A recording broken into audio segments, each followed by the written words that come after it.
Olá pessoal, tudo bem? Bem-vindos a mais uma aula do nosso curso de resolução comentada de exercícios de Física 3. E na aula de hoje, nós vamos resolver o exercício 4 do capítulo 9 do livro Curso de Física Básica 3, do Moisés Rosenzweig.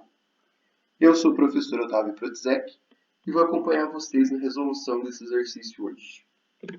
Então, o exercício diz o seguinte: uma barra metálica horizontal de tamanho PQ, de comprimento L e massa M, escorrega com atrito desprezível sobre dois trilhos verticais unidos por uma haste horizontal fixa de resistência R. A resistência da barra e dos trilhos pode ser desprezada em confronto com a resistência R, que fica aqui em cima. O conjunto está situado num campo magnético P, horizontal, uniforme e orientado para dentro do plano da figura.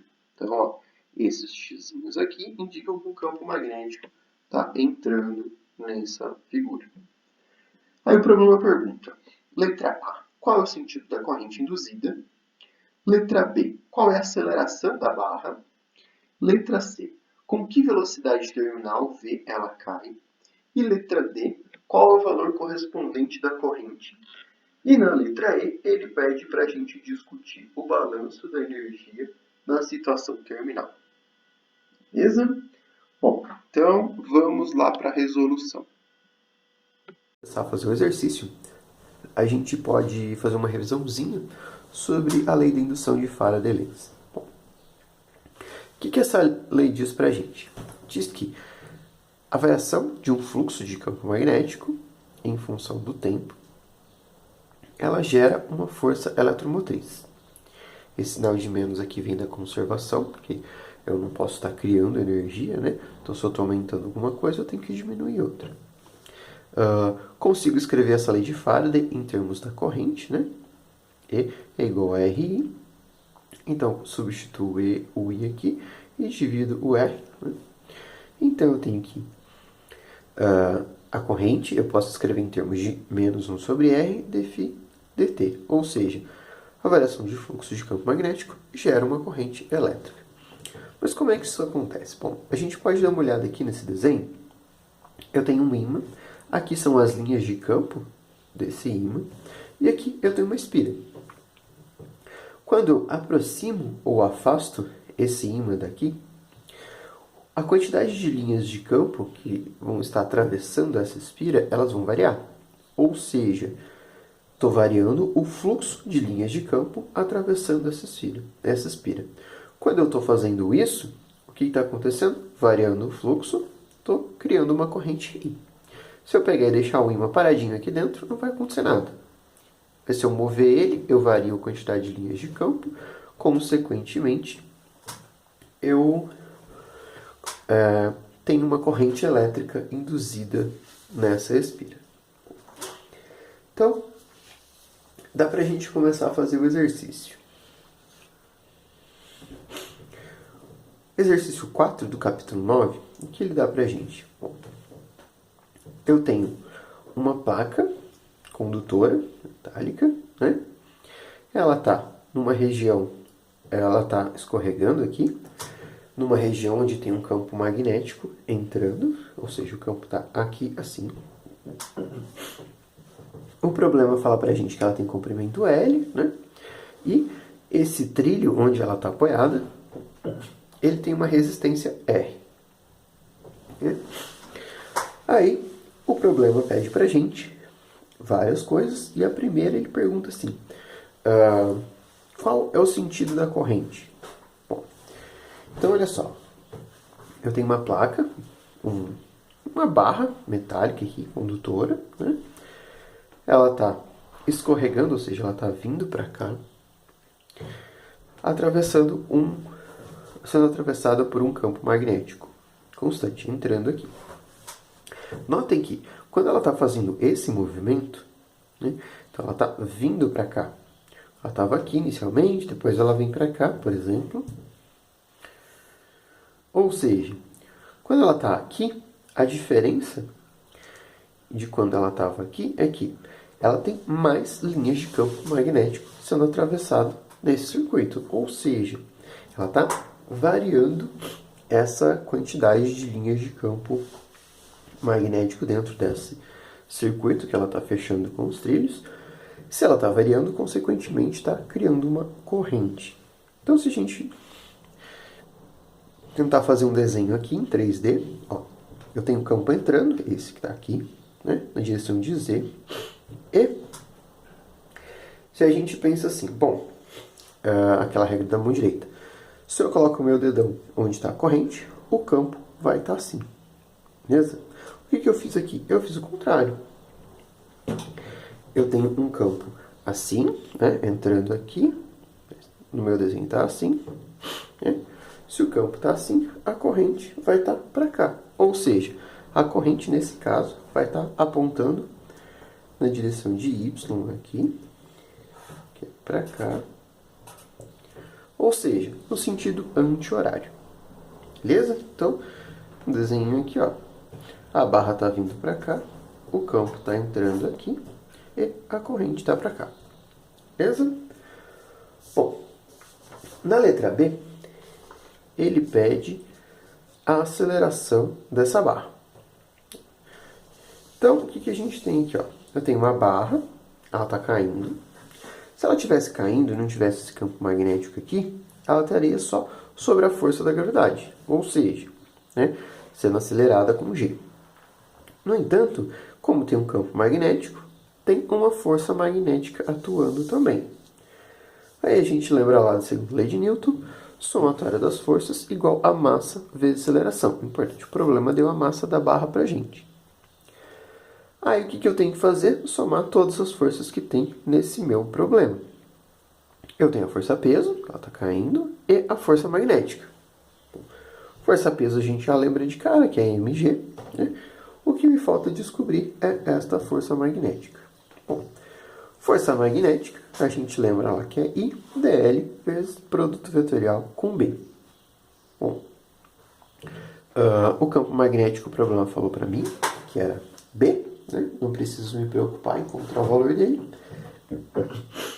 Então, o que a gente pode fazer primeiro? Bom, aqui eu tenho que descobrir a corrente e tenho que descobrir quanto é que vale esse dl produto vetorial com B. Esse dl é o comprimento da barra aqui, L, né? dl. A corrente está no sentido anti-horário, como a gente descobriu aqui. Consequentemente, vai estar apontando para a direção positiva do eixo Y. Ou seja, esse dl é L na direção de J. Beleza? O B, o problema falou que o campo era B, então módulo de B, só que ele está entrando na página. Ou seja, ele tem o sentido negativo de K. Produto vetorial de J com K dá I. Mas como eu tenho um sinal de menos aqui, dá menos I. Portanto, dl, produto vetorial com B, é L vezes B na direção de menos I. Beleza? Ou seja, esse dl vezes B, ele tem... Se eu coloquei o meu x para baixo, para mim eliminar o sinal de menos da força-peso, né? Aqui é o sentido positivo de x, porque eu adotei assim. Esse meu L vezes B, dl vezes B, produto vetorial, ele vai estar apontando aqui, ó, na direção positiva de x. Então, provavelmente, essa força ela vai estar apontando na direção de sim, ou seja, vai ser uma força de restrição contra essa força-peso. Bom, aí o que falta para a gente encontrar? Falta encontrar a corrente. Eu consigo encontrar a corrente por meio da equação da lei de Faraday, do fluxo. Então, eu tenho que aqui, ó, a corrente igual a menos 1 sobre R dφ dt. Beleza? Então, aqui é a variação do fluxo. A resistência o problema me deu, falta encontrar o fluxo. Bom, o fluxo magnético é a quantidade de linhas de campo que atravessam uma determinada superfície. Então, eu tenho fluxo é igual a B N ds através da superfície. O que é superfície? É aquela superfície aqui, ó. Tudo isso daqui, né? Essa área aqui onde está sendo atravessada pelas linhas de campo. Resolvendo esse integral aqui, a gente tem o B, que está apontando na direção de menos K, então menos B na direção de K. O que é essa superfície? É esse ds, é a área. Bom, o que é essa área? Eu tenho um x, né, aqui, que é esse comprimento aqui, e essa largura L, para eu ter essa área desse retângulo aqui, essa superfície. Então, repetindo, eu tenho menos B na direção de K, vezes L, vezes X, também na direção de K, o produto fatorial desses dois aqui. Bom, esse K vezes K dá 1, e eu tenho B vezes X, vezes L, vezes X. Isso daqui é o meu fluxo magnético que atravessa essa bobina. Aí o que eu faço? Substituo aqui na equação da lei de Faraday. Bom, o que restou para mim? Eu tenho que derivar isso agora, né? Eu só descobri o fluxo, não descobri a derivada do fluxo. Então eu tenho I igual a menos 1 sobre R ddt de menos BL vezes X. Esse menos vai ficar para fora, o B e o L eu coloco para fora também, porque são constantes. A única coisa que vai variar aqui é o X. Quando esse menos foi para fora e ficou mais, então eu fiquei com BL dividido por R dx dt. dx dt é igual a V. Então, a corrente que eu tenho atravessando lá tem sentido horário, anti-horário, perdão, e tem módulo BL vezes V dividido por R. Tendo esse resultado aqui, eu substituo lá na minha primeira equação, para força magnética. Então, eu tenho força magnética é BL vezes V dividido por R, vezes a componente do dl vezes B, que eu fiquei com menos B vezes L. Esse menos aqui vai para fora. Fico com B quadrado, L quadrado. Então, eu tenho que força magnética igual menos B quadrado, L quadrado, V dividido por R, apontando na direção de I. Mas como tem o sinal negativo, eu tenho uma força para cima. Ou seja, essa minha força está apontando na direção negativa de X, que é contrária a essa que eu adotei para o sentido de queda. Então, ela está diminuindo a minha velocidade. Beleza? Bom, então, respondido a letra B? Não, ainda não. A gente descobriu Fm. Falta juntar Fm com força-peso. A força total é igual a força-peso mais a força magnética, que é igual a massa vezes aceleração. O problema é saber a aceleração, né? Então, vou isolar isso nessa equação. Passar o m dividindo. Passo dividindo aqui, eu fiquei com g, né? A direção de I, coloquei aqui em evidência. B quadrado, L quadrado, V, dividido por mr. Ou seja, tudo isso apontando na direção de I. Eu tenho uma aceleração que é igual, abre parênteses, menos g menos B quadrado, L quadrado vezes V, dividido por mr. Beleza? Bom, na questão seguinte, o problema pede para a gente encontrar a velocidade terminal. O que é velocidade terminal? Aquela velocidade que o corpo está caindo e ele apresenta uma velocidade constante quando está caindo. Por quê? Porque a força-peso se equilibrou com algum outro tipo de força. Uma força de viscosidade ou, nesse caso, uma força magnética contrária ao sentido da aceleração gravitacional. Então, o que acontece? Se eu tenho uma velocidade terminal, essa velocidade é constante. Se a velocidade é constante, a aceleração vai ser zero. Se a aceleração é zero, eu posso substituir zero nessa equação aqui e isolar essa velocidade. Então, para a velocidade terminal, que ele chamou de V0, eu tenho a aceleração que é igual a zero, né? Substituo zero naquela equação anterior, eu fico com g menos b quadrado, l quadrado, v0 agora, né? Porque eu fiz essa substituição, mr. Substituo esse v0 aqui, eu tenho que a velocidade terminal é mgr dividido por b quadrado, l quadrado. Beleza?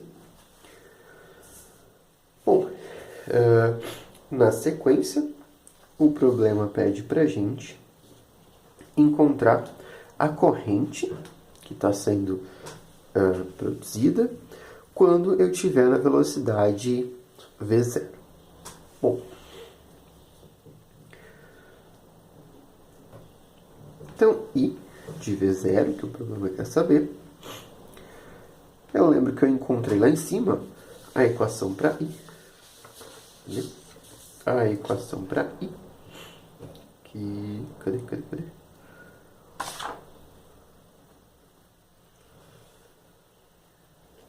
I, BL vezes V dividido por R. Bom, essa é a equação para a velocidade da barra. Aí, a gente tem o quê? A velocidade terminal agora.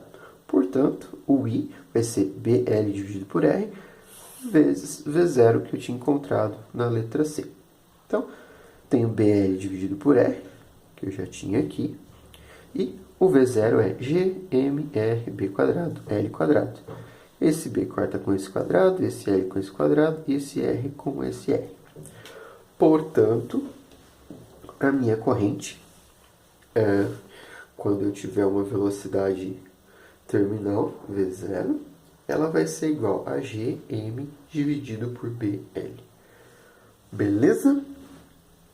Aí, na letra E, o problema fala para a gente que encontrar uma relação para que ocorra a conservação de energia. Ou seja, eu tenho que mostrar que o trabalho mecânico que está sendo produzido pela queda da barra está sendo dissipado por lei de Ohm, pela resistência dos trilhos, aquele resistorzinho que a gente tem lá. Então, o que eu tenho que fazer? Encontrar o trabalho mecânico, ou em termos da potência, o trabalho pelo tempo, né? E igualar com... ver se ele é igual ao trabalho da força magnética. Bom, então, a gente pode começar com o trabalho mecânico. Trabalho mecânico, né? Trabalho, variação do trabalho, potência, é igual a variação do trabalho com relação ao tempo. Então, para a gente lembrar, trabalho é força vezes deslocamento, F dx. Então, derivada disso, eu posso escrever, quando eu tenho uma aceleração constante, a força-peso, né? Trabalho mecânico, aceleração constante, aquele gzão lá. dx dt é igual a v. Então, potência é igual a força vezes velocidade. Aí o que acontece? Essa força aqui, como a gente está falando de trabalho mecânico, é a força-peso, mg. Essa velocidade a gente calculou no item anterior, que é gmrb quadrado, L quadrado. Portanto, a potência mecânica que está sendo gerada, né, o trabalho em função do tempo, é R gmp vezes L, tudo isso elevado ao quadrado. Aí o que eu tenho que fazer? Bom, com esse resultado em mãos, eu tenho que calcular o trabalho que está sendo gerado pela força magnética, né, pela corrente que está sendo dissipado naquele resistorzinho lá, para ver se os dois são iguais. Bom, potência, quando a gente tem um circuito elétrico, eu posso escrever em termos de R, que o problema me deu, e I, que a gente já encontrou. Então, o que eu tenho aqui? R, I quadrado. Bom, R eu já tinha, o I, para aquela velocidade terminal lá, é Gm dividido por BL. Isso ao quadrado. Notem que essa potência que está sendo dissipada pelo resistor, esse valor aqui, é igual ao valor da potência que está sendo dissipada pelo que está sendo criada pela queda da barra. Ou seja, eu estou criando energia e estou gastando essa energia. Por isso, o meu corpo não está acelerando e eu não estou violando nenhuma lei de conservação, porque a mesma quantidade de energia que eu estou fornecendo ao sistema com a queda da barra, esse sistema está consumindo por forma de calor, dissipação, efeito Joule. Beleza? Bom, então é isso.